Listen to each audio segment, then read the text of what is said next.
first of all, I believe you. And I guess what I just want to say is that you are so worthy. There's so much beauty in the world. There's so much to see, so much to do, so much life to live, so much to experience.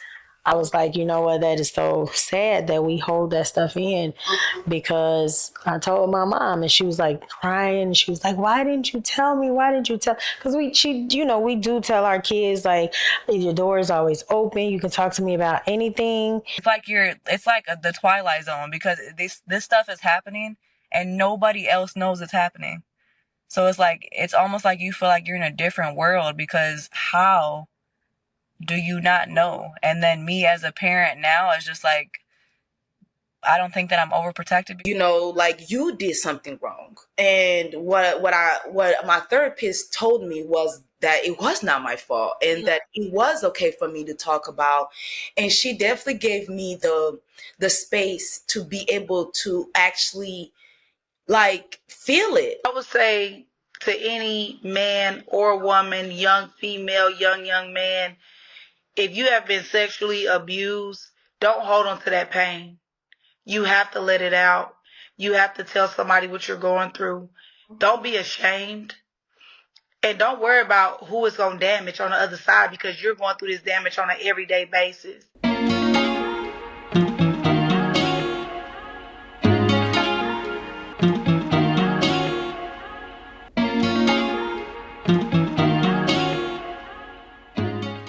Welcome to C Notes. I'm Sierra, the founder and host of C Notes. Today's episode, Turning Pain into Power. It's a conversation we can no longer afford to avoid. We're talking about healing from sexual abuse. This is not something we can keep sweeping under the rug. Too many people carry this pain in silence, believing that if they don't acknowledge it, it won't affect them. But unspoken pain doesn't disappear. It finds ways to resurface. For many, this burden begins in childhood, before a person can even have the words to explain what happened. But knowing deep down that something wasn't right, there's confusion, discomfort, a sense that something feels off. But when you're young, you don't always understand. And sometimes you don't feel safe enough to tell. And then there's the fear of being a burden, of not being believed, of causing trouble, the fear that somehow it was your fault. And so the pain stays locked inside, carried for years. For me, I'll say my first experience with sexual abuse was in the 4th and 5th grade.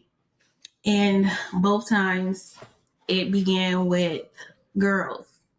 For a long time, I dismissed it, maybe because there was no penetration, maybe because I felt like it didn't count. But looking back, I realized that's part of the problem. So many of us don't even know how to define our experiences, because society has told us what does and doesn't qualify as real abuse, and because we simply don't talk about it. And once again, through my work, I've had countless conversations with so many people who have shared similar experiences, especially women who were abused by other women.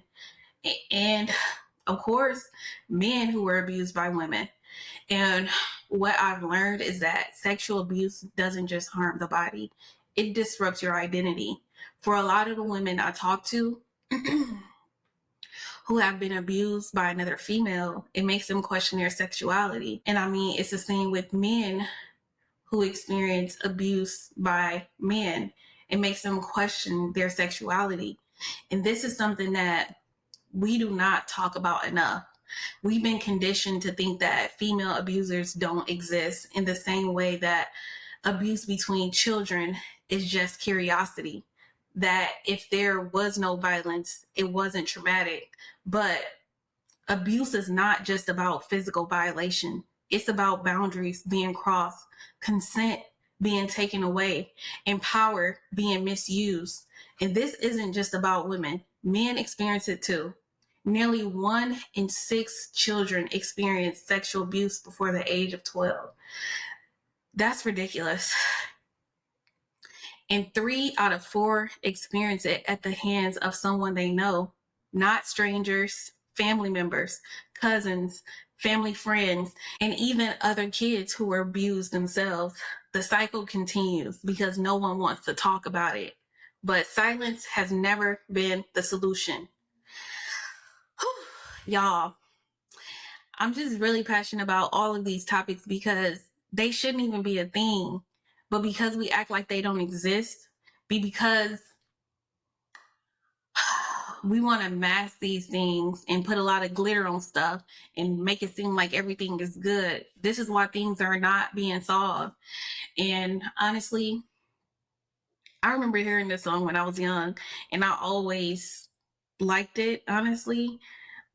And maybe because of the end, but maybe because so many people I know can relate to this song. It's a song called Story of Beauty by Destiny Child. He touched her places that he shouldn't have touched. He did some things. The lyrics tell a story that too many people can relate to. A child left vulnerable, experiencing something they should have never gone through. They carry the pain, the confusion, and the misplaced shame into adulthood, repeating cycles they never chose. But here's the truth. This was never your burden to carry. I tell every single client, every person I encounter who have experienced sexual abuse, this is not your burden. It was never meant for you to carry. And a lot of us carry this burden because it happened at the hands of another child, another kid who experienced sexual abuse from an adult. And now they're abusing other kids because they don't really know. And it's hard to put that burden on another child. It's hard to put that burden on a parent who you felt like, I know my parent was just trying to keep me safe. It's my family, blah, blah, blah. But it's not your burden to carry. Release, please release that burden. In this episode, we're breaking the silence. We're talking about what it means to process this pain, to release the shame and step into healing. Because what happened may have shaped your past, but it does not have to define your future. It does not have to define your now. This episode is about acknowledging, releasing, and reclaiming your life. Let's get into it.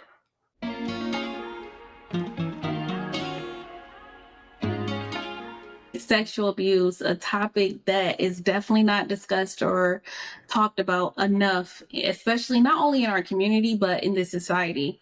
So Can you just tell me a little bit about your experience with sexual abuse? And I'll just say that. Oh, yes. Sexual abuse. That's a tough and heavy topic. And it's heavy. It's so heavy that most people just, we don't talk about it. What are we known for? Shoving things under the rug, right? Mm-hmm. And I feel like that's truly what happened in my situation growing up. And it's so funny, like it's kind of difficult for me to talk about because my family don't even know this. But sexual abuse, I was sexually abused at 12 years old. So basically my virginity was taken away by force. It was not my choice.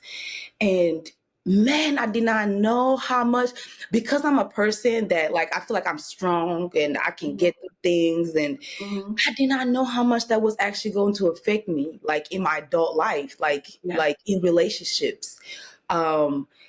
Like in my past relationship, that's when I really realized that it has affected me. I was not able to be affectionate. Like, I think everything, because I was in my healing stage, everything that I've been through as a child was starting to come, to surface. And I realized that because I didn't deal with that, because I didn't talk to anybody, the only time I've ever really truly talked about it was with a therapist. And and in my past relationship, I did discuss that, and now with you. Yeah. And it's like, it's very hard to talk about because, you feel shame. You feel like it's your fault. You feel like you did something wrong. And what my therapist told me was that it was not my fault, and that it was okay for me to talk about. And she definitely gave me the space to be able to actually like feel it. Like, I didn't feel it for so many years. Like, now I'm in my 30s dealing with it and realizing how it truly has affected even the way that I desire sex, the way that I desire to be with a partner. Like, I feel like a lot of women, we've been sexually abused in many different ways. However you were, a person was sexually abused, it affects you. The way you even have friendships with people, so many ways. And I feel like talking about it absolutely has helped me. Like, just being able to like be validated that that happened, especially since my family doesn't know, especially since I feel like I kind of had to deal with that alone. And it wasn't up until I was an adult that I actually started talking about it. And the more I talk about it, it actually does make me feel better. It does, because it's you taking your power back. A lot of times we let it fester and fester. Yes. And the more we don't deal with it, the more power we give that Absolutely. situation or whatever it is that we're not discussing and making it pretending like it doesn't exist. And first I want to say, thank you a lot for sharing just the little you've shared so far, because it does take a lot of courage and strength to say a lot of stuff that you probably haven't said before, and to share your story with the world, honestly. Absolutely. But it is something that a lot of people go through, especially during childhood. And I always tell any clients that's coming to me who have, I'll say, experienced that abuse during a child, that's not your burden to carry. And it's so sad that as children, especially no matter what the age is, that you feel like you have to carry that burden, and not telling an adult, feeling like, and even if it was part of the shame or guilt or whatever it was that kept you from being able to share that with that adult that you could trust, we end up carrying that weight, and we carry it for a lot until we're up in our adulthood, and it's like, dang, it's affecting, like you said, all of my relationships. It's affecting how I'm intimate. It's affecting how I'm affectionate. It's affecting how I show up, Absolutely. And not even with my intimate partner. You mentioned friends, but also my children. Like, I don't want to have to, because a lot of times too, when people go through that, they try to protect their child. Some protective in who they go to, where they go to, right, and not allow them to, and that's really that's functioning of fear. When we deal with our wounds and our trauma, then we're not functioning in our fear. So it's so important to actually deal with our stuff. So that's really how generational all the curses get passed on, because that's just another curse that you don't create it in your bloodline. To deal with it, and then, because then when you deal with it, you're able to tell, you're not going to be so overprotective over your child, because then now you're preventing them for experiencing things in life that they may have, they have to experience. I definitely agree with you. And the more you tell your story, or just even being accepting of it, you know what, that happened to me, but it doesn't define me. It doesn't make me like, it's just a piece of my story, and it doesn't even deserve a whole chapter or a whole, you know what I'm saying? But the more you hold on to it and suppress it and pretend like it didn't happen and acting like it doesn't exist, you carrying that one moment of your life through your whole life. You giving it so much power. So I'm not saying go shout it out to the world, but if you need to get it off your chest, if it's relevant in that moment, speak on it. Like, find somebody that you truly trust, that you feel like is that you feel comfortable with enough to simply let them know like what you've been through. just so you don't stay within you. Like she said, you don't have to shout it to the world, but it's important to have people in your life that you trust, that you can talk to, for sure. Yeah, I definitely agree. Is there anything else you want to add to your experience with, sexual abuse and healing from it? Even though I know it's a journey, every life is a journey, and everything that we deal with is a journey. But through your journey, I'll say, has there been anything else that's been helpful for you, aside from talking to your therapist or talking to, just talking to someone about it? Was there anything else you've done or currently doing to process that? Yes, absolutely. So I feel like celibacy and, once again, journaling, celibacy and journaling, and just simply, I'm very big on self-development and self-awareness. So like, being celibate has allowed me to truly even learn myself even more, because I feel like when we have different sexual partners, especially when we've been sexually abused, we're literally holding in so much energy from all different type of people. And I feel like celibacy and just doing cleansing rituals, like whatever you want to call your practice, but I truly believe like cleansing, doing like baths, like I do I'm very spiritual, so I do a lot of different spiritual work in order to cleanse my energy. So that's what I've been while I'm healing my inner child. I've also been healing the sexual abuse by basically being celibate and just doing a lot of chakra work and cleansing my insights. Yeah, no, I agree with the celibacy thing as well. A lot of the things that I'll say my life does not look like what I would have ever thought it would be. And I'm not going to say like sex was a big part, but I started to practice celibacy too. Like I haven't, had sex, and I think it just sexual discipline, which I've talked about, and I mentioned. Yes. Another guest we discussed, but it's important, especially for the human race. I read this book, and I mentioned this before too. Humans are the only species that has open season. We don't know how to control those sexual urges. Every other species, and I'm not trying to compare us to animals, but we are species on this earth too. Yes. They all have mating season. We don't. We have open season all year round. And people don't even understand. In the book is Think and Grow Rich, and he said once people get to a certain age where the sex drive goes down, because he was talking about men, like in their 40s, early 40s, late 40s, that's when their success rate goes up because they have more time to think and be clear.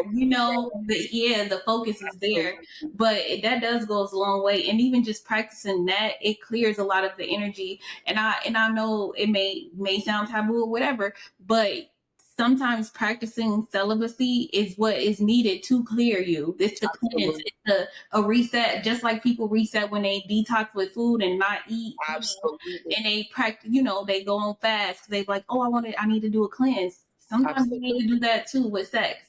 Absolutely. It truly, truly helps. It allows you to think clear. Because when we have all these energies, mixing all these energies within us, we're not able to truly think in a clear mind and make clear decisions.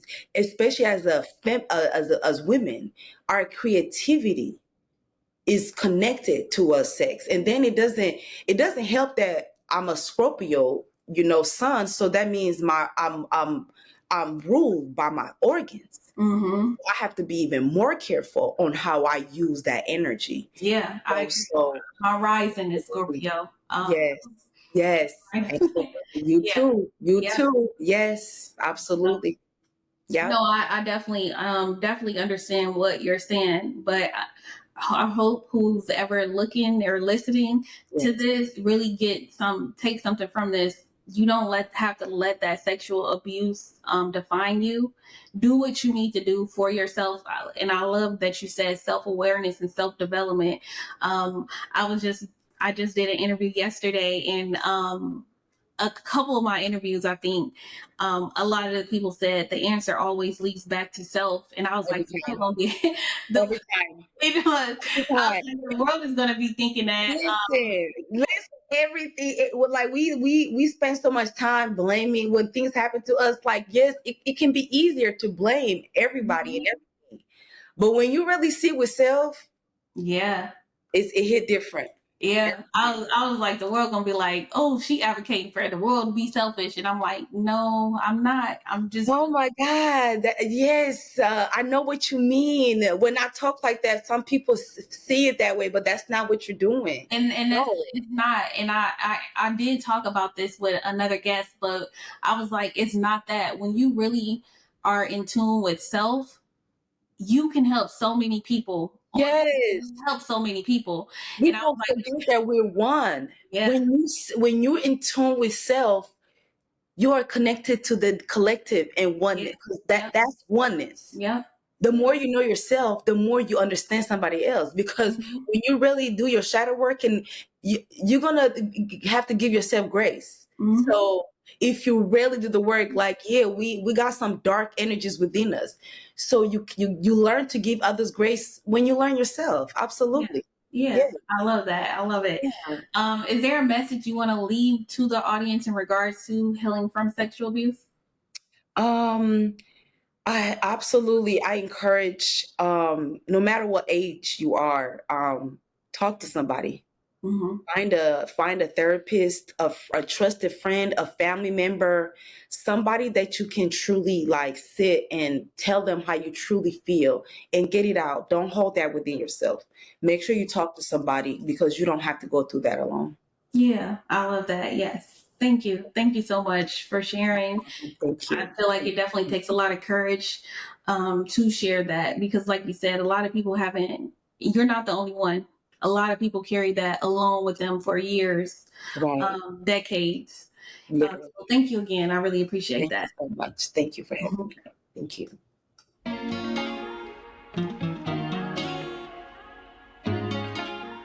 Can you tell me about your experience with sexual abuse and your healing journey with that?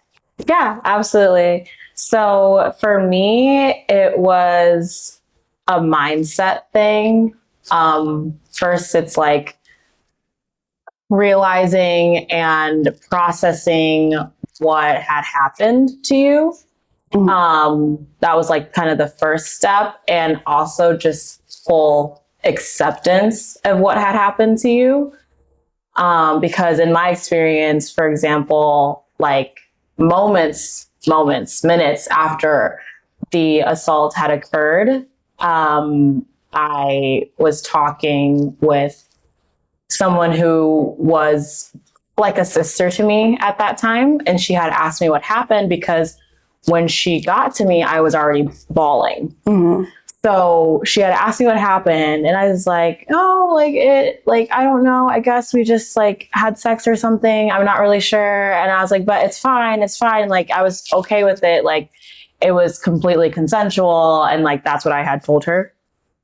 And then like, I remember like talking with her and another friend. And like, as I was talking through it more, it wasn't until the day after it happened, like the next morning, that I was like, okay, like wait, like, I don't think that I ever said that was okay. You know, it was like I'm saying, like, it was the processing and the like coming to the realization that yes, like this was not ever consensual, or I never said that that was okay. So after that, it was kind of like,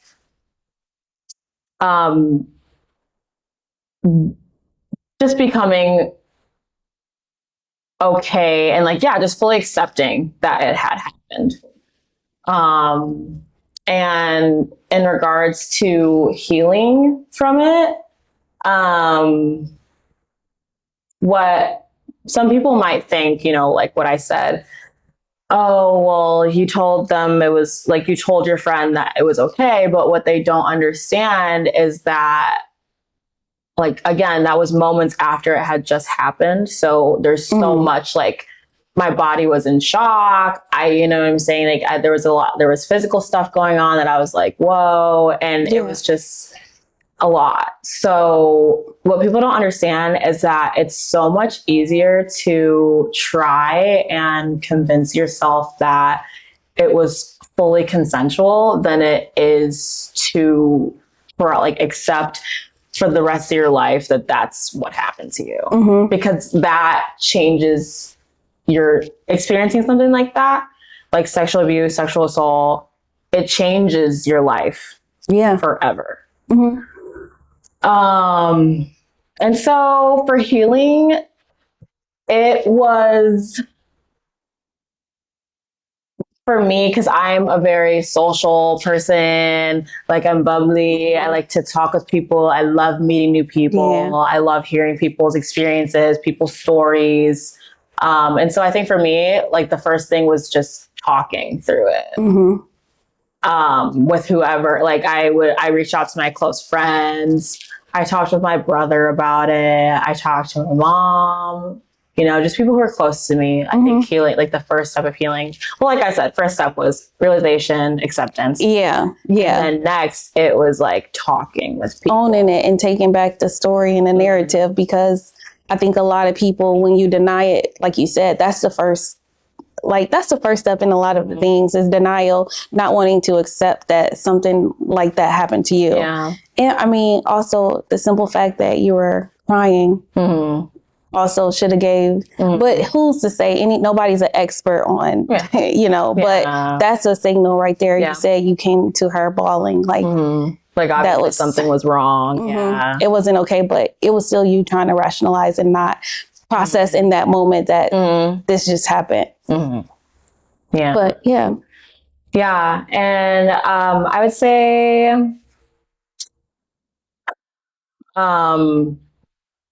honestly, I think that's like the biggest thing for me, was just being able to like feel like I was listened to. And then, but also I was dealing with a lot of anger, and it got to the point that I was starting to have like just suicidal ideation, like just like the idea, the thought, like, oh, maybe it would just be easier to not be alive after something like that. Because another thing that I feel like people who have never had the experience, or maybe not, don't understand, is that it's that thought that, because I'm like just going back to how I felt when it, like closer to when it first happened, because this is 5 years ago now. Like in January, it'll be 5 years. Yeah. And just like going back to those moments, it was just feeling how like my value is zero. I have zero value. My worth is zero. If someone could just do something like that so carelessly, and it just messed with my being. Yeah. And like my identity and just my sense of self-worth. And so that's like a huge thing as well. But I would say the major thing that I would say that I knew that I needed to change my environment, because the assault happened in my hometown. So I think that was like a major, I guess, another realization for me, that I was like, I need to go somewhere where just something new, novelty. And so then like when I moved to California in 2022, so about 2 years after it happened, I feel like that was when like the major healing started happening. But even when I, you know, like, because you think, okay, I'm going to go somewhere, it's going to be new. Yeah. It doesn't magic like go away. All the pain and hurt and trauma and like dealing with the like, just, processing through it, it doesn't disappear. So it's like, when I moved to California, when I first was there, I was still struggling in different ways. You know what I mean? Like there were some things I had to work through. And it wasn't until like being settled in California for like 2 years that I really started to like fully feel like myself again. In fact, I am first starting to feel like, or I have started to feel like myself more this past year, like more than ever. Yeah. And I can agree. I think environment plays a huge factor with everyone. Actually, me and my best friend, we were literally just talking about how we believe that environment almost has a stronger impact on us versus genetics sometimes. But I think the change of scenery, because, you know, we talk, it's like, now I don't have to see this police department, or now I don't have to see this hospital. Now I don't have to see this bar. Yeah. You can literally just focus on healing and what that looks like to you versus being triggered. Not every time you come outside, but you just never know when something could happen. And it's like, okay, now I can remove myself from this. Yeah. And some people don't have the liberty to do that. But if you do, that can help a lot. Yes. I have felt very blessed to have had the opportunity to go to California. And my brother has been a huge part just of my life period, but also in my healing, because he was just there for me through and through. Like from the second I told him. Yeah. You know, it was just like, he came with me to the hospital when I like got a kid son. Cause you know, you can choose to do that or not. Yeah. I chose to do it, and he was there. And and then like, so, my brother actually moved to California first. And then I was like, hey, yo, I was like, San Diego, like, come over there. What you like? Yeah. And he was fine with it. He's like, yes. So I moved over, and then like, I just say that he takes a big role in my healing too, because I felt like I could talk to him. There was no doubt in my mind that he believed me. You know what I'm saying? Because that's another part of healing too, is like, not only are you grieving what happened to you, but then you're grieving like dealing with just victim blaming, the loss of like close personal relationships in your life.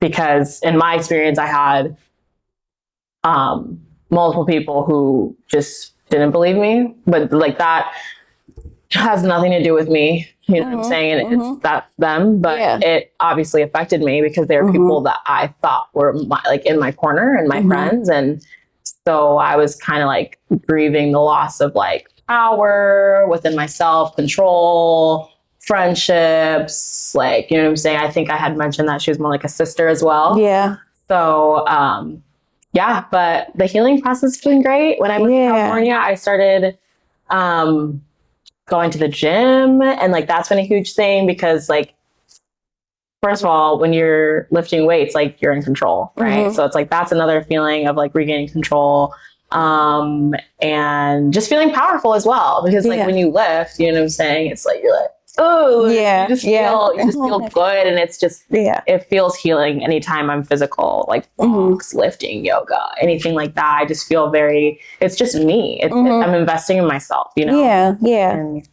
And it's you regaining your worth, your value, seeing it again. So I'm happy about that for you. Is there anything else like that helped you along your healing journey? I'll say, and I'm sorry to put you on the spot, but you know, music therapy, was there a song or anything that kept you going, or is like a go-to for that specifically throughout that period?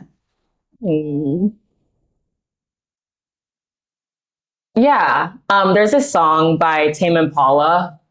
It's called Eventually. And basically the line is like, and I know that I'll be happier, and I know you will too. And then it's just like, eventually. It's just beautiful. So I think that was like a major one for me. I do love music. I saw your music clip in your hair. So, and music is very healing. It is. And then one other major person in my life that helped me through my healing was you. And so I'm very grateful to have had this connection with you and to maintain it as well, because I mean, 3 years, you know what I'm saying? It was a lot of growth, and you went through a lot, but you are one of the most positive people I've ever met. I'm happy that, you know, that situation didn't take that away from you. Your bubbly personality that you mentioned, I'm happy that it didn't, because a lot of people, they let those situations take that away from them. And that's why I'm doing this podcast, because I want people to see different perspectives. Like, you can get through this. Yeah. You don't have to let it take control of your life. Yeah. And of course, it's a process, it's a journey. Yeah. But you will get through it. You will. You will. You will. I agree.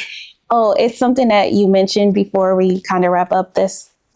I'm happy that you mentioned like the grief. I did a grief episode, and I think people see grief as just the loss of someone. And you talked about like the grieving of that experience. Like, you had to grieve certain relationships, and even grieving, I'll say, like, that person that you were in that moment, you know, and even like coming back to terms to like, no, I am worthy. I am, you know. I don't know if it's anything you want to add on that little part, but I'm happy that you did mention that too. Yeah. No, it's been a long time coming. And a lot of times when people talk to me, and if I ever mention my experience and my story with sexual assault, they quite literally every time they are just like, I would have never guessed that. Like, they can't believe it. Like, they're just like, wow. Yeah. And just the fact that like it happened to me twice. You know what I'm saying? And so like within 2 years it happened twice. So being able to like work through that and just stay true to me. Yeah. So be you. Yes, that's a lot. Yes, be you. And I have my bracelets, my affirmations, and be you strategically is on the very top. Yeah. It's like, that is so like the most important. It is. It is. So. Is there a message you want to leave the audience in regards to healing from sexual abuse or assault? Yeah. I would say that, first of all, to all of my fellow survivors and victims, I don't know if you like the word victim. I don't either. Survivors. I don't like, So all my fellow survivors, first of all, I believe you. And I guess what I just want to say is that you are so worthy. There's so much beauty in the world. There's so much to see, so much to do, so much life to live, so much to experience. And you have your story, and it's part of you now. You can't change it, but just keep going, man, and just keep being you. Stay true to you, and eventually, yeah. Go full circle. Okay. That's a wrap. Yeah. Sexual abuse.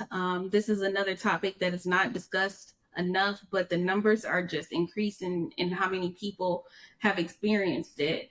And I literally just seen this, and people going to hear it multiple times, but I just seen it as like 90% of people who experience sexual abuse is from someone they know. And a lot of people don't discuss it. It's like the suicide. It's just like mental health, honestly.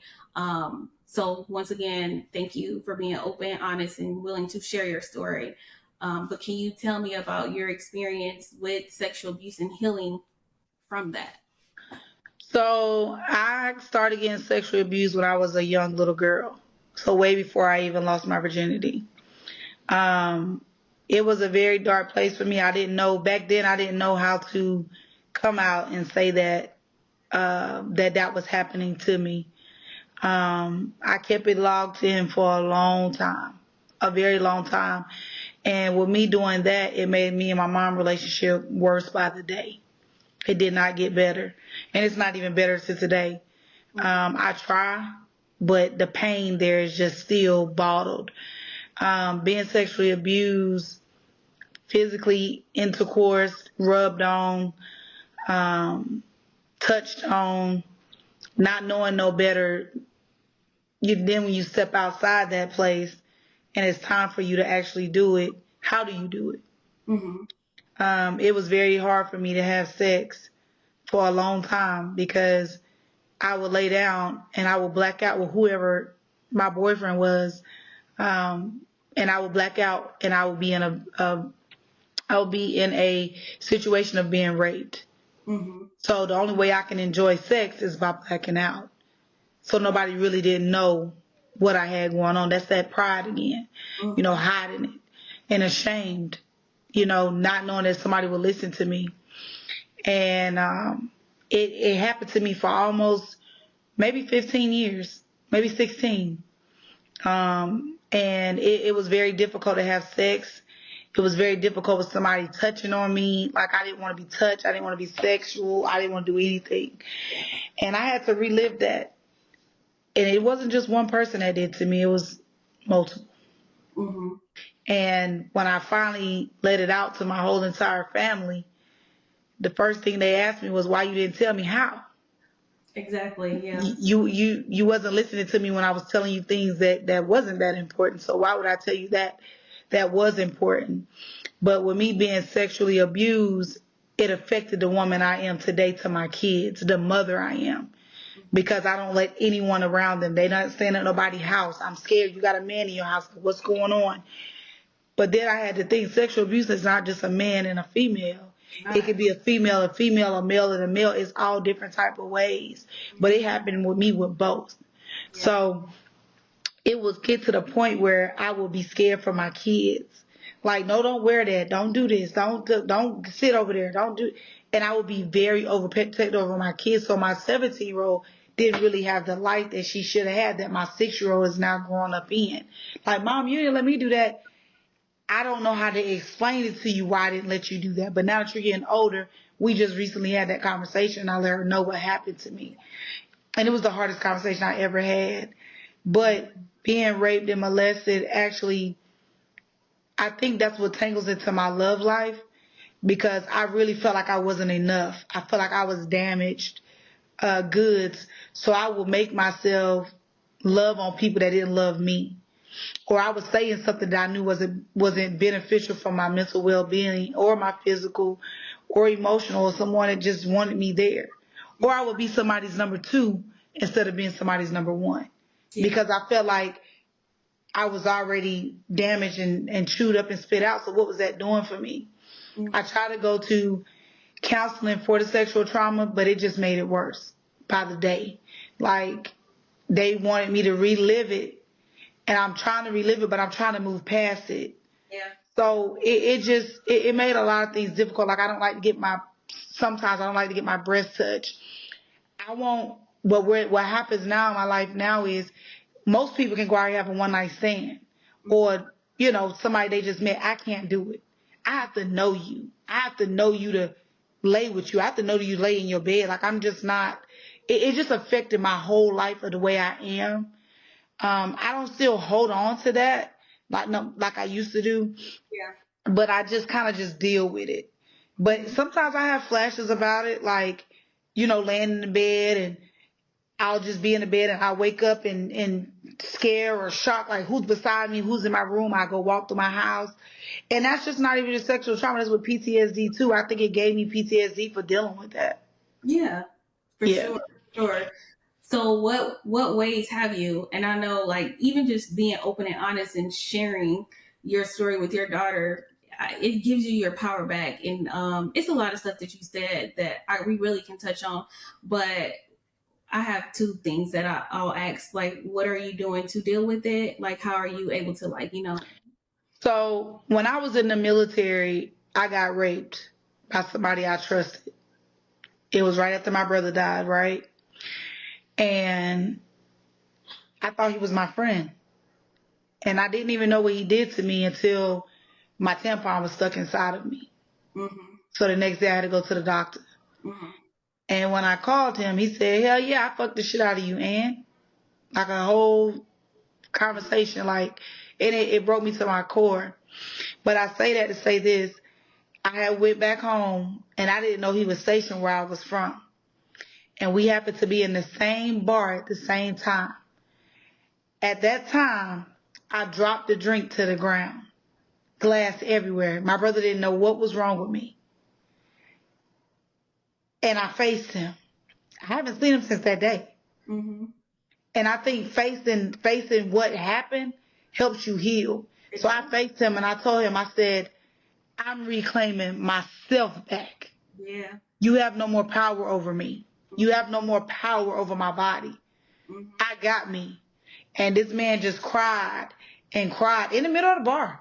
Nobody knew it. Nobody knew but me and him. Yeah. But I needed to regain that peace that he took out of me. I needed to get it back. Yeah. So I actually been just accepting that it wasn't my fault. That's the first thing you have to do. Yeah. Being molested, being raped, or whatever the case may be, we don't ask for that. Yeah. You don't ask for it. Sometimes it just happens. You have to accept the fact that you didn't do this. Yeah. They took that from you. Stop beating yourself up and stop beating yourself up and try to move past it. You don't have to forget it. You don't have to forget. But if you do not stop claiming it like, oh, it's me, I did it. Oh, I can't do it. Don't claim the negative. Yeah. Just say, you know what? I didn't have nothing to do with it. You took my innocence back. You got to take it back. So I would tell anybody that's went through it, take your claim back. Claim yourself back. Yeah. And it's going to take a lot of work.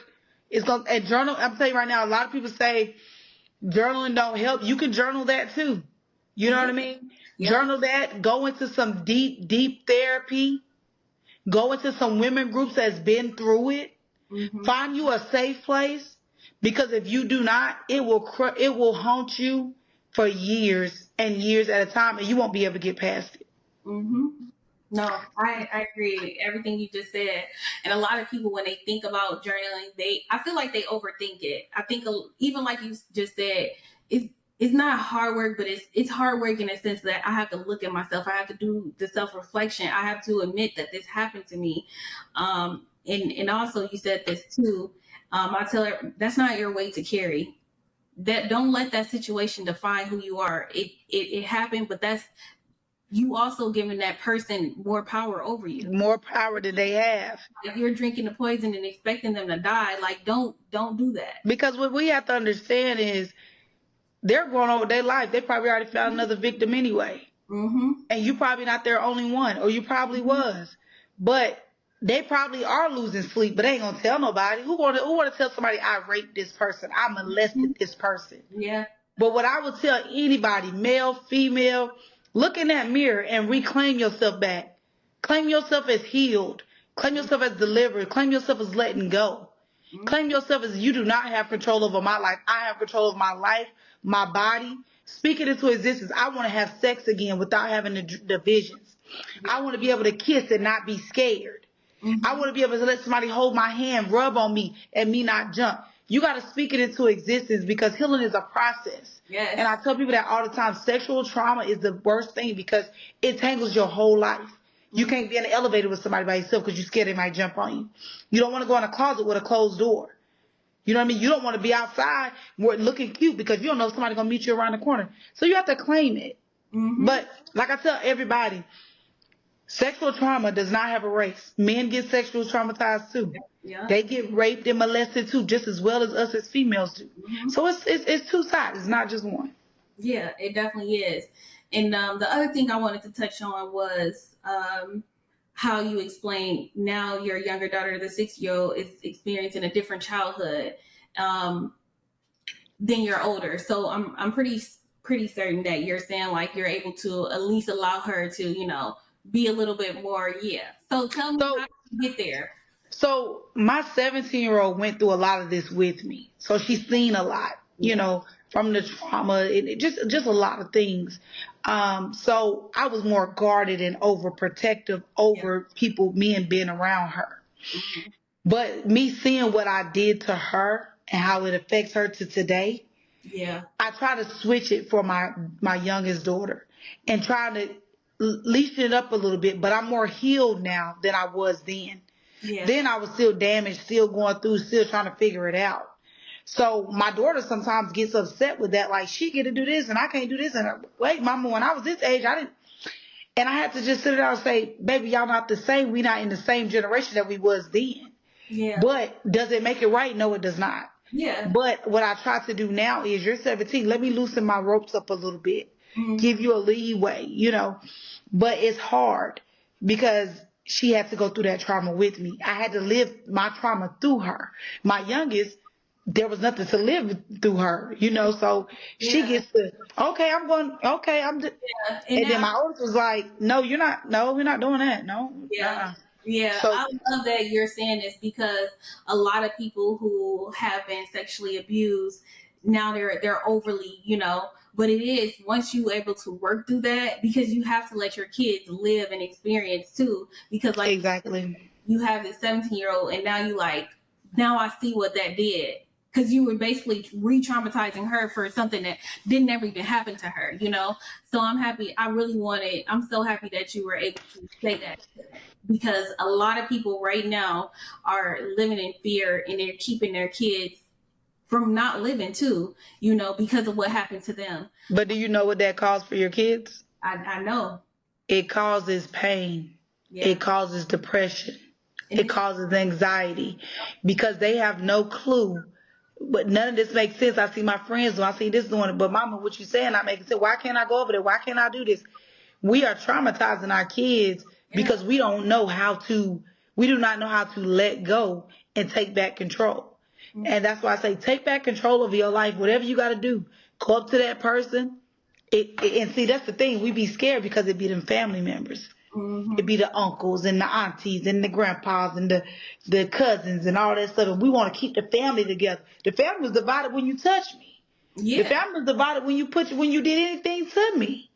So you have to take back control and reclaim your life. Forget about the damage. What about the damage that's calling you on a daily? Yeah. You can't love. You can't have sex. You living it through your kids. Your kids are scared. They don't know what's going on.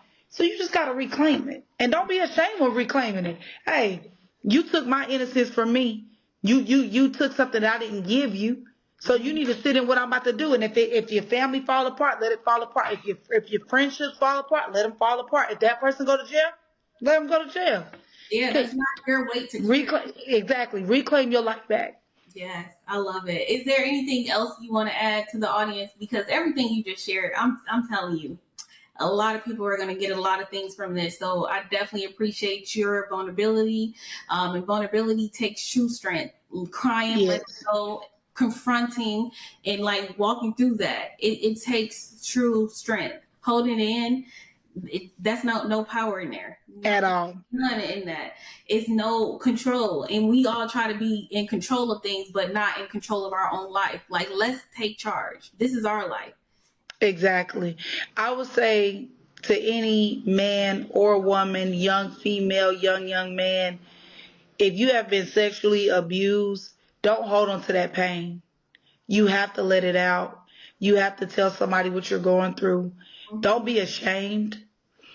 And don't worry about who is going to damage on the other side, because you're going through this damage on an everyday basis. Take it one day at a time and reclaim yourself. Reclaim. That should be the season that you're in. If you are going through this, don't be ashamed. Reclaim yourself. Whatever the steps you need to take. Yeah. Thank you. Thank you so You're much. welcome.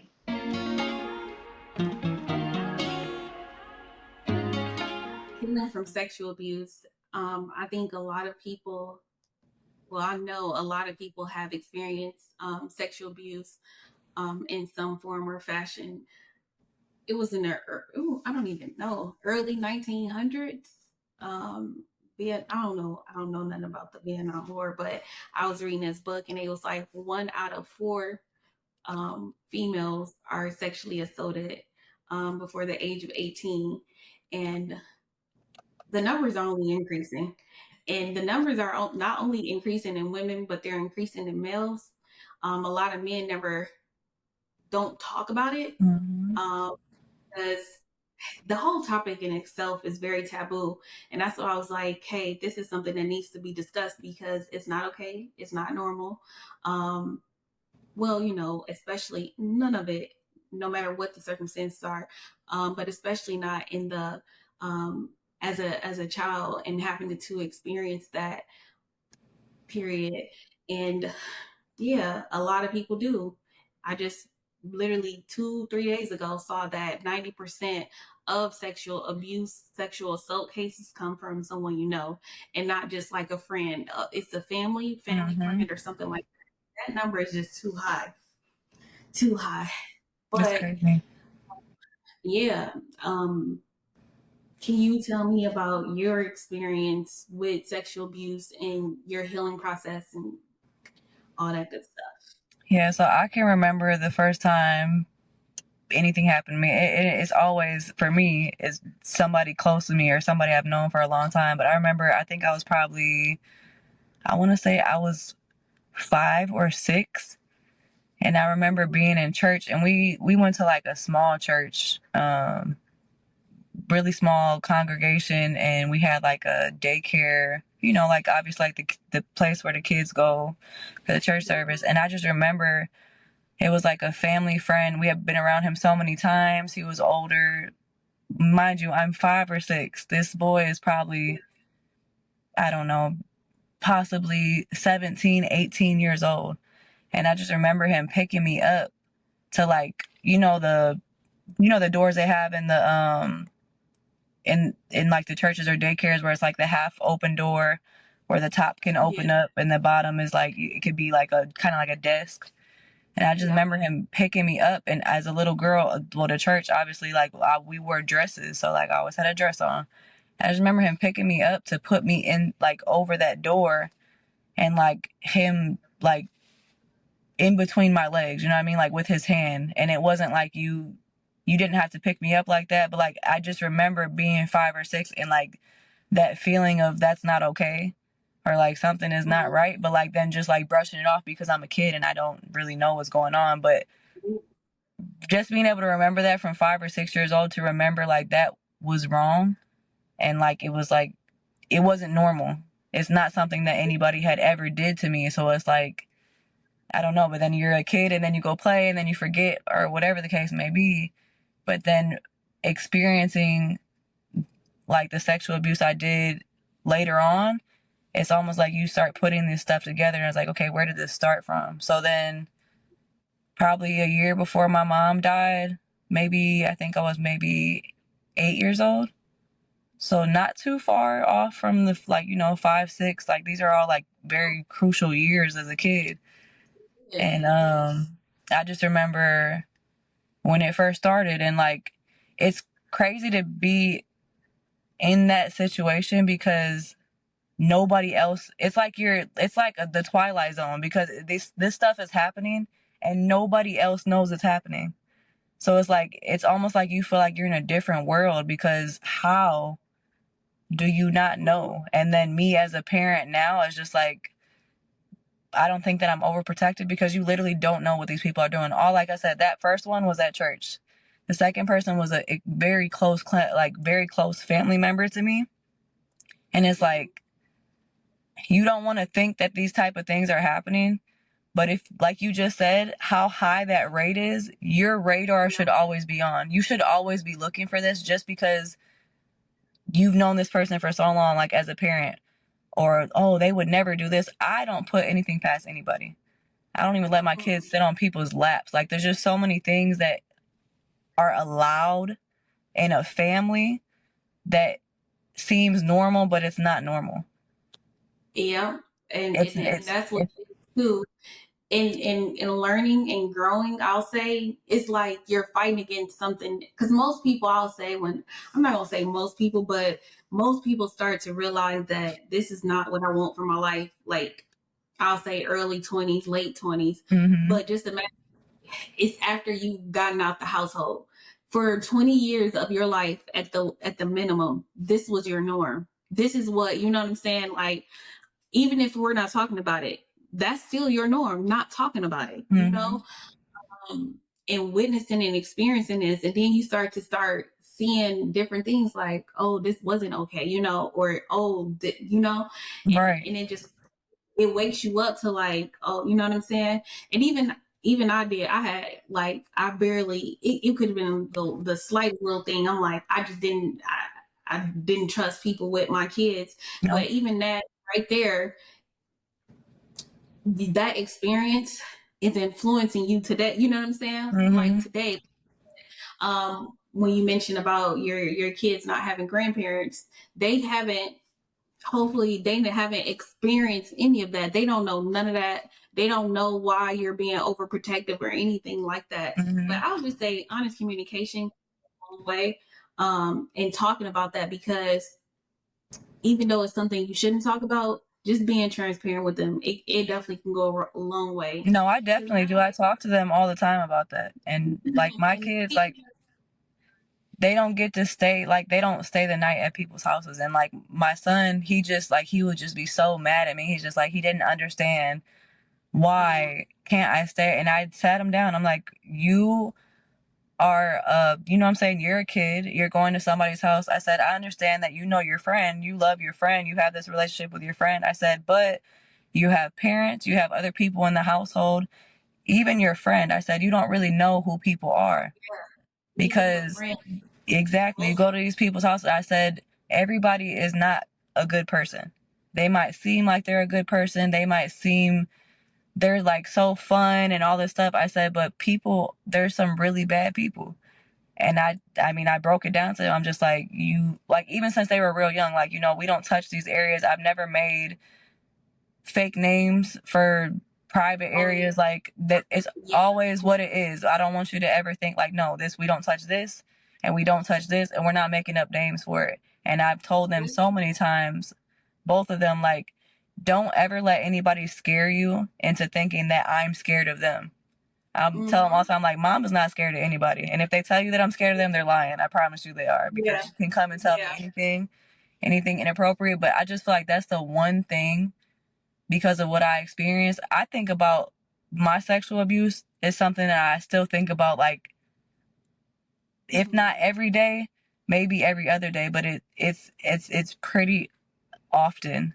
I just feel like that, like, sexual abuse is just one thing that I always think about for my kids, and it's something that I'll go to any length to not, I guess, to prevent it, because it's irreversible. Because like I said, like, my sexual abuse is something that I think about, if not on a daily basis, is very frequently, and I just know that it's something that can never be taken back. Like, just like words, like, it's just something that can never be removed from your brain. Like, it's something that's going to stay with you for the rest of your life. And I don't ever, like, I just pray that my kids have to, like, never experience that, because I know I can't control everything. Like, I'm fully aware that I can't control everything, but I could just try to take all the preventative measures that I can and be looking at people that I don't care if I've known them my whole entire life, but I'm not going to put anything past anybody when it comes to my kids. Mm-hmm. I think, honestly, the best thing that you can do, because eventually, you know, they're gonna go out, they're gonna have, you know, those sleepovers and those type of things, and it can. But I feel like first of all, you're already doing something great. I had took a training on, you know, helping navigate the sexual abuse and the healing, it was for court. So, you know, when you talk to kids and they won't have to tell their story multiple times to multiple people. But the biggest thing that we try to tell parents is to don't falsify names like cat, and, you know, use the real terms. Yes. Like, and that's somebody video that I had just got, and they was like, what would you, it was like funny but honest. It was a horse that was kind of getting hard, and they was like, daddy, what's that, you know, and they was saying all this stuff, and somebody asked me, what would you would say? I said penis. I would have told them what it was. Like, exactly, scared of body parts. When you make them scared of stuff, that's gonna also make them not want to talk to you about it, like, or shaming it. You're making it a shameful thing that they don't want to talk about. Okay, so my mom, she was like, I had to bed. I think I was at work, and my mom had told my son, like, basically, if you didn't do something, I was going to tell your mom. And he was like, I'm going to tell her, because I was already telling him, like, don't let nobody hang, you know, don't let nobody hang nothing over your head. And I'm like, if you tell me, you know, just like what you were saying about don't let nobody put no fear in you, like, you don't have to fear to support you. And she was so mad. But now they all seeing like what that was about. It wasn't about like him doing bad things and thinking he gonna get away with it. And now everybody like, your kids are like the most well behaved. They're so respectful. Like that's what they say. But it's about a protective thing. And sometimes no matter who it is, you have to protect it. I'm like, even me, like I shouldn't be doing this. Like that's not okay for even me to do something like this. I don't want them to feel like we picking and choosing what family members can say and do what. Even though I know my mom intentions were bad, but if I would have okayed that, somebody else could have, and not even just a stranger, somebody else could have been like, put that fear in him, like about, oh, I'm gonna do something to your mom, or oh, like this is a secret. Exactly. If you feel uncomfortable about something, just say it. But yeah. Yeah, I don't even know what we were just talking about prior to that, but I think you're already doing a lot to protect them, and I just let your guard down and just trust that everything is going to be okay. I feel like you already established a very good, strong foundation for them to be able to, venture out, because they're going to get older and they're going to be going out to places, being around different people, and you don't want to let your, past influence you. Because a lot of us wasn't taught like the normal body parts. We wasn't taught the correct terms, or probably any terms at all. Figuring it out as we go. And even just like that, like you don't have to fear me. I'm here to support you. I'm here to be that person. And also just being honest with them. Because a lot of people I was talking to, we didn't get in it fully, but a lot of people don't even know their parents as a person. They just see them as this is that. I don't know who they are. Like we don't see them going through life and experiencing life on a daily. A lot of parents don't even let their kids see them feeling emotions. They're always like, stay in a child's place. I hate that saying, to stay in a child's place. Or making it seem like they're always happy, but you yell a lot. You ain't never sad. You don't, Right. Some people never even see their parents cry until something maybe traumatic happened. Like they don't see their parents being humans, and that's not good. And even like you were saying, it do be changes. If you know your child, you spend a lot of time with them, and you being open and honest, they're going to be open and honest with you. They're going to be transparent. You see changes in their behavior. If they're a little bit more fearful to go places, they shut down. They're not as bubbly as they used to be. Like those are times to ask questions like, yeah, I noticed a change, like you're not the goofy person. Like you was probably the loudest person and now you're quiet.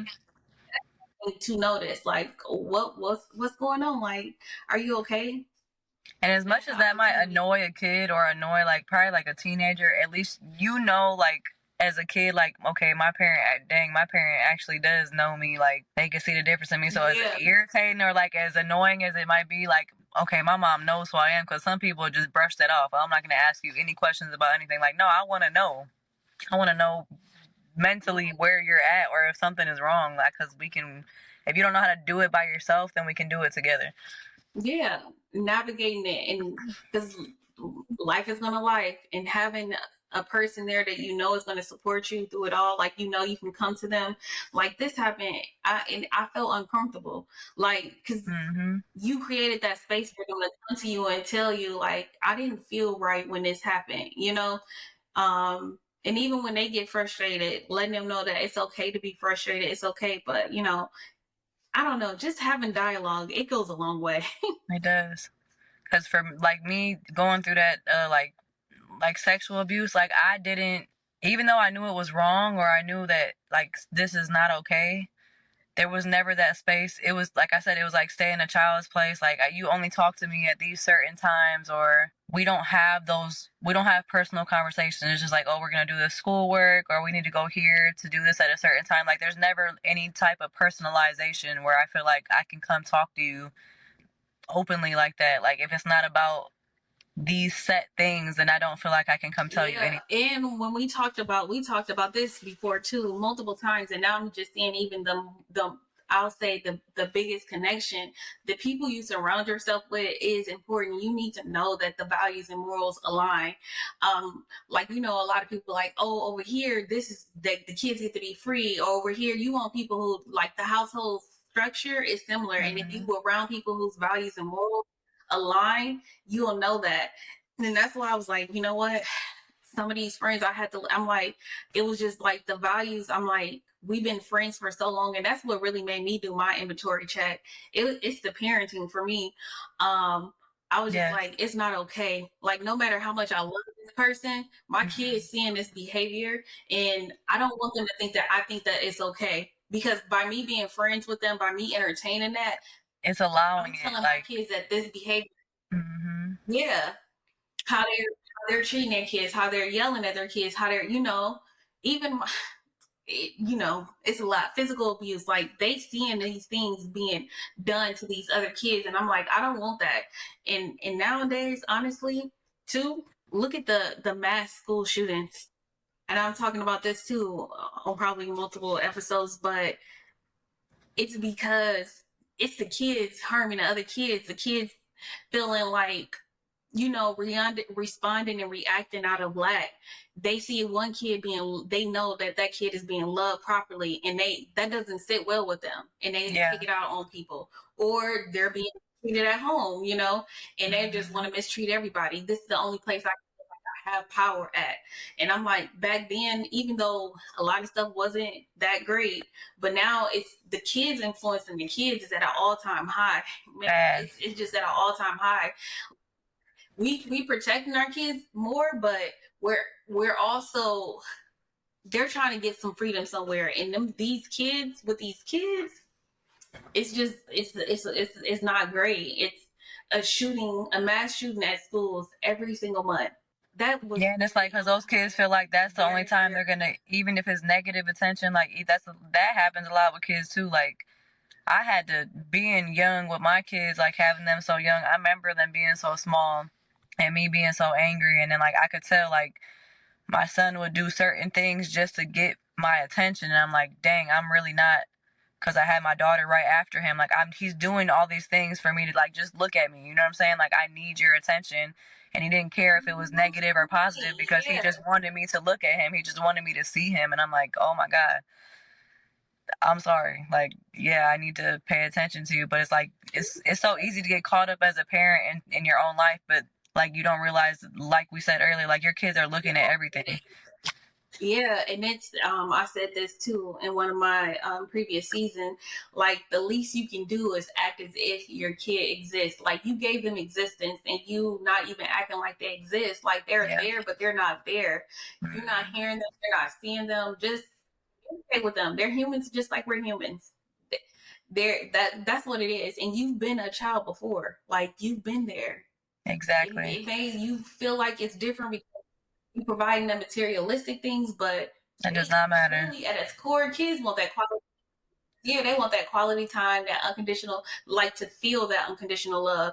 And if you do need to do that work, do the work on yourself so you can be the best parent, you know. Exactly. And then, like you said, like when you're surrounding yourself with people that do certain things with their kids, like I told my friend this a long time ago, like regardless if you believe in religion, I feel like for me personally, going to church and all these things that gave me structure and like taught me to be a good person, like I don't see anything wrong with that. Like those morals and stuff that were instilled in me so young, it's so important for them to have that at those young ages, like before your teenage years, is like when you're really like instilled with morals and what's okay. And if you're a good person, like if you don't give that to them at those, like, what is that, like they're very like, they're soaking in everything. Like they said, they're like a sponge. Like those really young ages that you think are not important, that's literally teaching them like their morals. What should they stand for? What is okay? What's not okay? Like that. I want to say, I think I read a book, Your Body Holds the Score or something like that. And it says like those super young ages is so important. And I'm like, dang, I'm glad that I like snapped out of it when I seen my son. I mean, obviously, I'm not perfect at all. I had to tell my daughter that the other day. She's like, "You're perfect." I said, "I am not perfect, and I don't ever want you to think that I'm perfect." Like, the way your kids view you is like, it's so crazy. But I don't know how else to tell people, like, when they say they're looking at everything that you do. Yeah, I'm gonna say this too because somebody else said this too, and I want to reiterate that my stance on that whole thing. But I feel like because of the standards that society has put on, you know, a lot of things and what things look like, that word perfect, it just gets to, you know, I'll say as a whole society, if we all come up with what a perfect look like, nobody is going to be able to measure up to that. Mm-mm. And I'm like, but you have to again look at self. And I'm saying our creator, God doesn't create imperfection. Mm-hmm. I said we do based off our experience, based off what we've been learned and taught. But everything you need is within self. If you're being authentic, if you're being you wholeheartedly and not trying to be anybody else but yourself, you as Gabby, you're perfect because you're embodying who you are. Right. So don't even run from that. And that I'm like, be you wholeheartedly. That's what I would say. And yeah, that good, was in though, the sense of her thinking that nobody makes mistakes, though. Like, she was like, you're perfect. You know, I'm like, no, I'm not. Like, all we can do is try to be better the next day, but I don't ever, there's no. But even in making mistakes, if I'm holding myself accountable and I'm being honest about it. I'm not, you know, and I'll say most times the mistakes we say we made prior to you going through this journey, it's just lack of experience, lack of knowledge, and the lack of you know the information needed. But I feel like the more you start working on yourself, for me anyway, my intentions, I'm never putting myself in a position or a place where my intentions is to harm or hurt someone else. Exactly. My intentions is to be out, you know what I'm saying? But if I hurt your feelings or if I did something, you know, that wasn't my intention. And then that can be seen as a mistake, but it was like, no, that's just not my knowledge. But this is where that honest dialogue come from. And I feel like that huge, teaching her like, you know what, sometimes what I may feel like I'm doing something right, it may hurt your feelings. So, you know, and that just communicate. Like the biggest problem we have is the lack of communication. This is why so many people are filled with the anxiety and all this and carrying that weight of that, you know, that trauma or that sexual abuse from childhood because we haven't been able to speak about it. It's just been ran in on us. And the more you and the more power you give it, and the more you talk about it, I'm not gonna say just go talk to the whole world, but the more not let it hold you, you know, have power over you, you taking it away, and you're once again embracing you wholeheartedly, you being yourself. Because when you let this thing that happened to you define you, because you let it define you by giving it power, not talking about it, but when you let it go, man, life becomes easier too, and people see it. She see it, and people. I'm pretty sure, like when even people see you guys' relationship, they like that. People, it's not a lot of you see kids and parents being able to really interact, and not just like on that we doing TikTok dances, but really talking. They really, really genuinely like in tune with each other. You know, exactly. It's, but I'll say, this is a topic that a lot of people don't talk about, especially on podcasts or just in general, honestly. Seriously, friends don't even talk about it. Like people could have been friends with each other for 30 years and they don't know what we've been through. You know exactly. Your partner don't know what you've been through. And, yeah. But I'm going to just say first, thank you for being open, honest, and sharing your story. But is there a message you want to give to the audience in regards to healing from sexual abuse? I would say, like you just said, like being able to openly talk about it with somebody that you feel comfortable with. Not allowing yourself to tell yourself that any of it was your problem, like any of it was your fault. Being able to really like accept the fact that it wasn't your fault, or accepting that you weren't able to speak about it, but you're able to speak about it now. I think that is like you said, I think that's one of the biggest things of healing sexual trauma is being able to speak openly about it, and not even going into detail, but just being able to work through what you've been experiencing all those years that because you literally, like I said, you think about it all the time. So being able to openly talk about it and not having to go through every detail of it, but being able to just openly say like, hey, this was wrong. I know this was wrong. It wasn't my fault. Like just fully accepting every part of it, like every aspect of it, knowing that it wasn't your fault, knowing it was in your past. Like, I don't know, just being able to work through that. But that is the biggest thing I would leave off on is, like you just said, being able to openly talk about it with somebody that you feel comfortable about. It doesn't have to be a broadcast. Everybody doesn't have to know. It doesn't even have to be somebody that you know. It can just be somebody else, maybe like a group or something of people that have been through something similar. So it's just relevant in that time, because sometimes you may be sitting at the airport waiting and you just start talking to this person and you never know, they probably needed to hear your story. Exactly. And that's why I'm happy to be able to provide this platform, because we all have a story. Every day we're writing and living in our own story, and you never know how your story can help change somebody's life, honestly. Exactly. So thank you. I really appreciate it. Yeah, and thank you for the platform too, and letting people come up here and talk and tell their story so everybody can see that there's not just one way to do things. And you're not alone in this. Like, you're not the only person healing. Like, of course, we knew this may have what seemed to be normal in our childhood. And then you get in the world and you're like, oh, that's not normal. But a lot of us have experienced all of these things that we're discussing. You're not alone in this, and you don't let that define you. You are not your circumstances. Exactly. Yeah. Thank you again. I appreciate it. Thank you. Okay, sexual abuse in the healing journey. It's, I would just say the topic of sexual abuse is not talked about a lot, but it's really, really common. And just in society in general, honestly. And yeah, it's something that needs to be discussed. And so I'm really, I would say, honored and happy that you're willing to share your experience. Absolutely. Your healing journey with sexual abuse. So if you can tell me a little bit about your experience and how you were able to, start that healing journey. So the first time I was 5, my mother's boyfriend, I was sick at school, and my mother's boyfriend picked me up from school, and my mother was at work.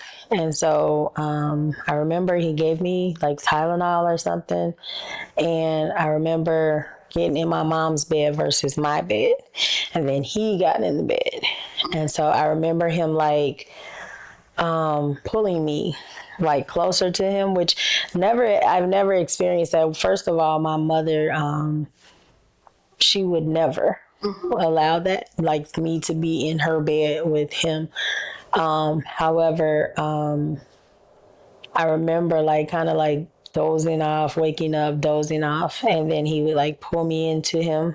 Like, and I remember him like sliding his hands, like rubbing my stomach area. And then I remember him pulling me, like as I move, he would pull me back, toward closer and closer to his genital area. He never penetrated me, but he definitely fondled me.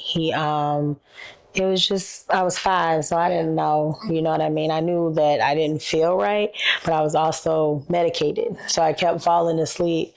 But every time he would like touch me in my private area, it would like make me wake up, and then he'll stop. And then he'll just like, oh, you're okay. Like try to like pat me to sleep and stuff like that. But I never told anybody until I was older. So the second time, I was 12, and my sister's friend. We had been out because I was around my older sister a lot.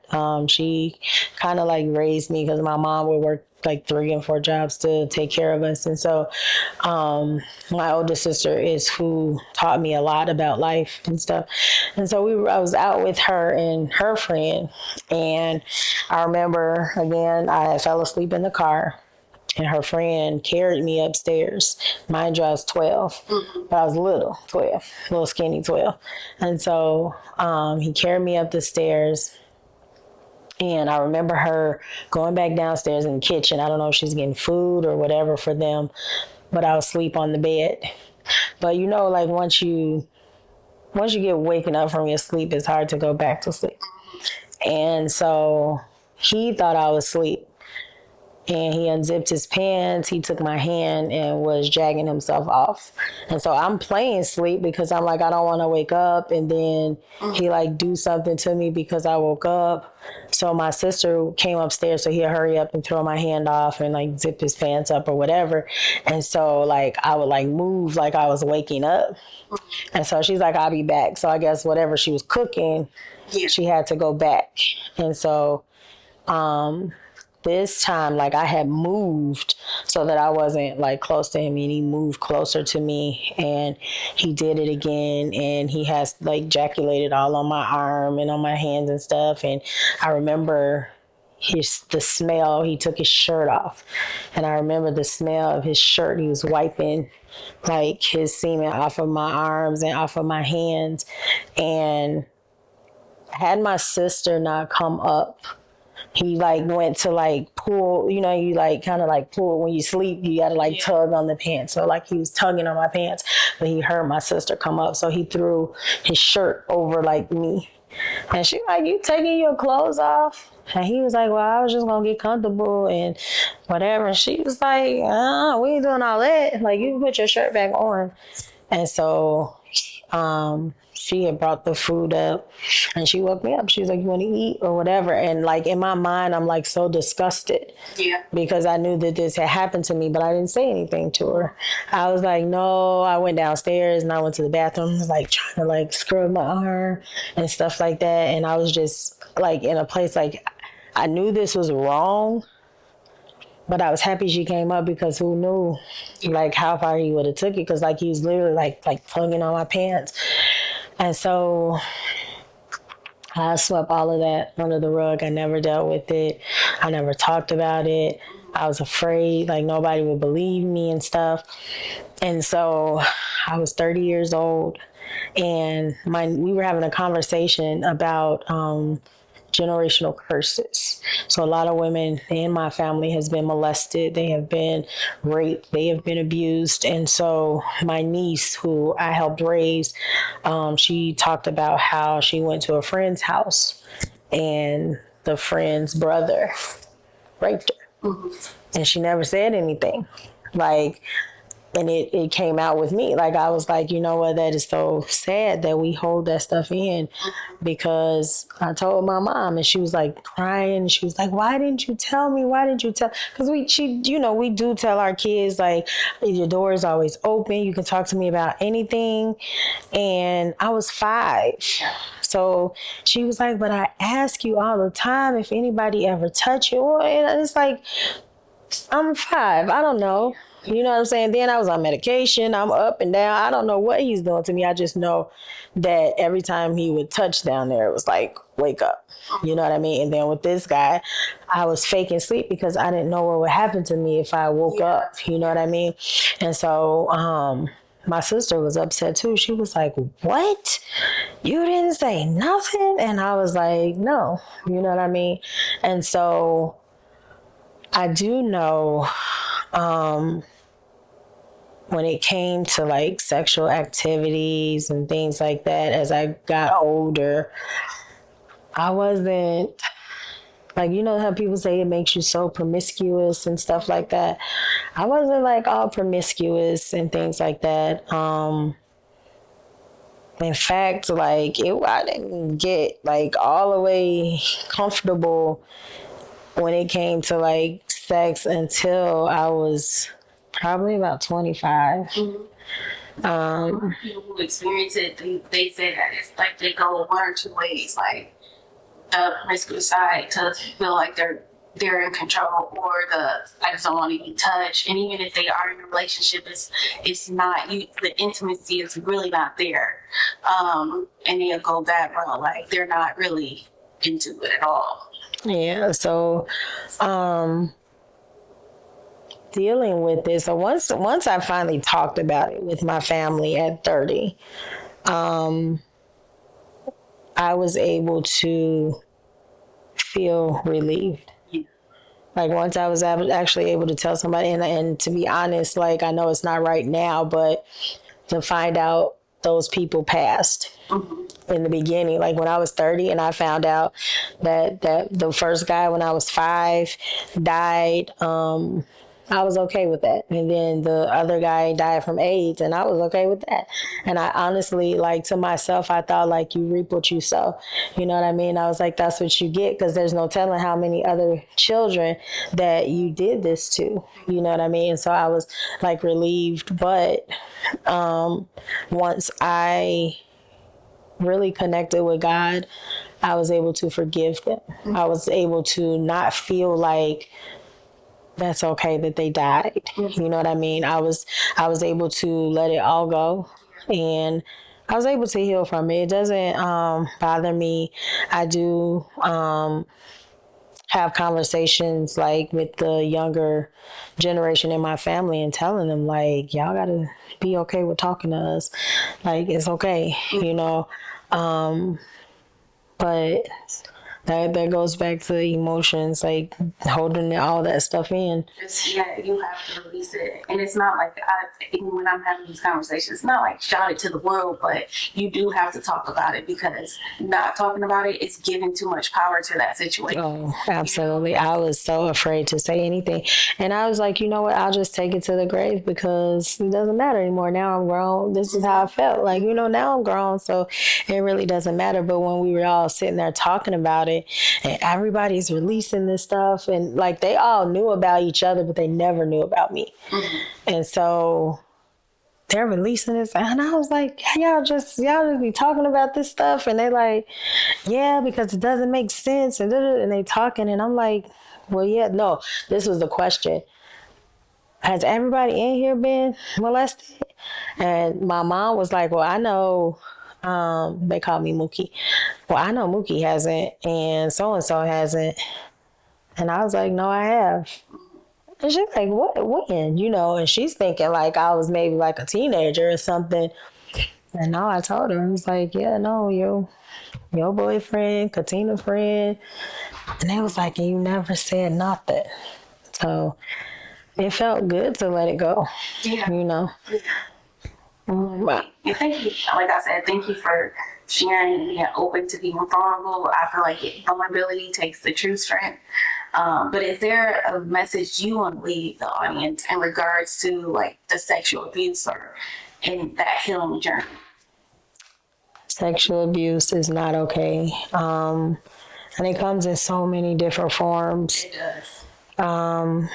I might have been molested, but some people get raped. Even in your marriage, I was married for 15 years. I don't want to say I was raped. I don't want to say he raped me, but there was a point where I didn't want to. I gave into it, but I didn't want to. And so I would just tell them, don't be afraid to talk about it. Don't allow it to don't go without getting help. It's necessary that you get help, that you find someone that you can confide in, so that it doesn't bother you mentally. I think all of these things eventually affect your mental health. You get into a place where you don't want to have sex. You get into a place where you're having too much sex. So if you can get that help, you can deal with it, and you don't have to worry about it affecting you later in life. No, I agree. Thank you again. I truly appreciate it. I know a lot of people can relate and may want to hear your stories. You know? Thank you. No problem. I want to thank my guests for their honesty, their vulnerability, and their willingness to share their stories today. Speaking about something so deeply, so personal takes courage. But these conversations, they bring truth to light. They help break the cycle. They remind someone out there that they are not alone. If you are carrying this pain, please hear this. This was never your burden to carry. What happened was not your fault. You did not deserve it. You are not defined by it. Healing doesn't mean forgetting, but it does mean freeing yourself from the silence, the shame, and the guilt that was never yours to hold on. It means reclaiming your voice, your body, and your sense of self. And here's something else. On my journey, healing looks different for everyone. For a long time, I didn't even acknowledge my own experiences as abuse. I had convinced myself that because there was no penetration, but because it was another girl, because it wasn't violent, it didn't count. But trauma isn't about how bad it was. That's why I don't like using the term trauma. It's about how it affected you.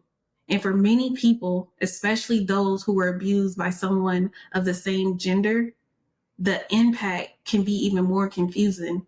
It can make you question who you are, how you feel, and what it means. So if that's you, know that you are not alone in this. If you don't know where to start, here are a few things to hold on to. You are not alone. No matter how isolating it feels, there are people who see you, believe you, and want to support you. Your feelings are valid. Whether you're angry, confused, numb, or still processing, your emotions are real and they deserve space. Speak when you're ready, whether it's to a therapist, a trusted friend, or even simply writing it. Releasing the weight in your own time is so powerful. Healing is not linear. Some days will be harder than others, but every step towards freedom is still a step forward.